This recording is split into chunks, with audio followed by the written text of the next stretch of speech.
Yeah, good day everyone. My name is Honore Victor. I am a neurology applicant and I will be doing the Cheng Ching's comprehensive review in clinical neurology. So we've done questions 1 to 60, so far so good. And we're going to be doing questions 61, 62, and question 63 today. So let us begin. Question 61. Which of the following is true regarding the hypoglossal nerve, that is cranial nerve number 12? A. A lesion to the hypoglossal nerve causes contralateral tongue deviation on protrusion. B. Corticobulbar input to the hypoglossal nucleus is by cross innervation only. C. Each genoglossus muscle pulls the tongue anteriorly and laterally. D. The genoglossus and the palatoglossus are the largest hypoglossal innervated muscles. And E. If tongue deviation was due to an upper motor neuron lesion, the deviation will be contralateral to the lesion. Now, this is a very interesting question, and if I'm to pick an option randomly, I will say options E. That is the tongue deviation. If the tongue deviation was due to an upper motor neuron lesion, the deviation will be contralateral to the lesion. And I will explain. So, we're going to talk about why other options are false, and we'll do that by explaining the anatomy of the hypoglossal nerve. So, let's begin. So the first thing we need to know is that the hypoglossal nuclei actually has bilateral innervation from the corticobulbar projection. However, there is an exception. Now, there is a portion of the hypoglossal nucleus that controls the genioglossus muscles, and that muscle actually causes your tongue to stick out. Basically, it makes your tongue to protrude, and that nuclei gets contralateral input. So, the one on the right gets input from the left motor cortex, and the one on the left gets input from the right motor cortex. So, that's an exception. Now, when we say this muscle causes protrusion, basically it pulls the tongue anteriorly and medially.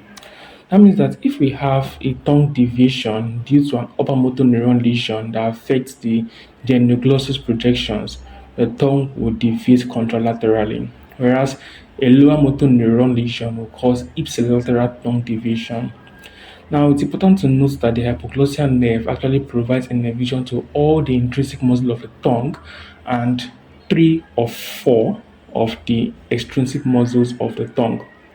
So, the three extrinsic muscles of the tongue that are innervated by the hypoglossal nerve includes the genioglossus, the styloglossus, and the hyoglossus.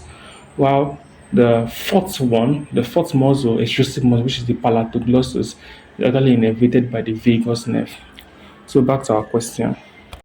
So question A lesion to the hypoglossal nerve causes contralateral tongue division on tongue protrusion. So that's wrong. If you have a lesion on the nerve or the nuclei itself, what will happen is that you're going to have an ipsilateral tongue deviation on tongue protrusion.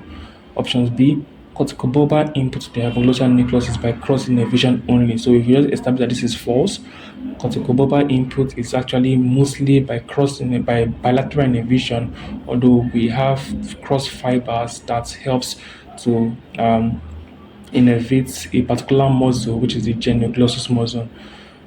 C, the genioglossus muscle pulls the tongue anteriorly and laterally, that's false.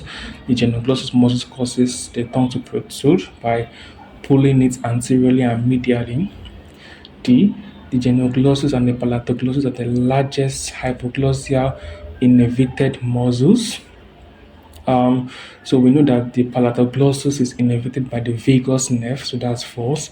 And in fact, the only extrinsic muscle of the tongue that is not innervated by the hypoglossal nerve. Substance E, if tongue deviation was due to an upper motor neuron lesion, the deviation will be contralateral to the lesion, and we just say that is true. So E is the answer. So let's go to the next question. For question 62, which of the following is incorrect regarding the accessory nerve? So a lesion in the corticobulbar fibers affects the ipsilateral sternocleidomastoid. So that sounds true. Options B, activation of the accessory nerve causes ipsilateral head rotation. So that sounds false. If you think about the anatomy of the sternocleidomastoid, which is innervated by the accessory nerve, Whenever it contracts, it pulls the head to the opposite side. Okay, let's asterisk B. Option C, a lesion in the corticobulbar fibers affect the contralateral trapezius. Well, that's true. The trapezius are actually have innervation by the opposite corticobulbar fibers, yeah, by the opposite cortex. Option D, activation of the accessory nerve causes ipsilateral head tilt. That is very true. And E, an accessory nerve lesion will cause ipsilateral shoulder drop. Well, that's true because the accessory nerve will innervate the trapezius on that side. And if you have a lesion on that accessory nerve, it will cause ipsilateral shoulder drop. That is true. So let's try to talk a little bit more about the accessory nerve. So yeah, so just like we just mentioned, the accessory nerve, whenever they're activated, they will cause ipsilateral head tilt and contralateral head rotation. Now, the accessory nerve innervates the sternocleidomastoid and the trapezius muscle on each side, and the action of each sternocleidomastoid is to pull the mastoid process towards the clavicle, resulting in contralateral head rotation and turning of the chin to the contralateral side, that is an ipsilateral head tilt. And each sternocleidomastoid is actually innervated by the ipsilateral motor cortex, whereas each trapezius is innervated by the contralateral motor cortex. So yeah, that actually explains all the options. So let's go to question 63. So okay, so for question 63, a 68-year-old man with an extensive history of smoking is hospitalized for aspiration pneumonia. Your consultant for evaluation of generalized weakness. Besides generalized weakness, you will notice that he has poor gag reflex as well as slightly lowered left soft palate with mild division of the uvula to the right. Which of the following is correct?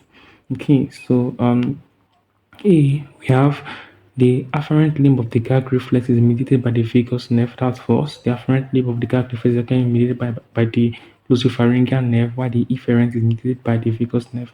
That's false. B is the patient has clinical findings of left glossopharyngeal nerve lesion. Now, while this lesion is on the left because the uvula deviates to the right, this is not a left glossopharyngeal nerve lesion. It's a left vagus nerve lesion. So C, this patient has clinical findings of right-sided vagus nerve lesion. So that's false. It's supposed to be a left-sided vagus nerve lesion.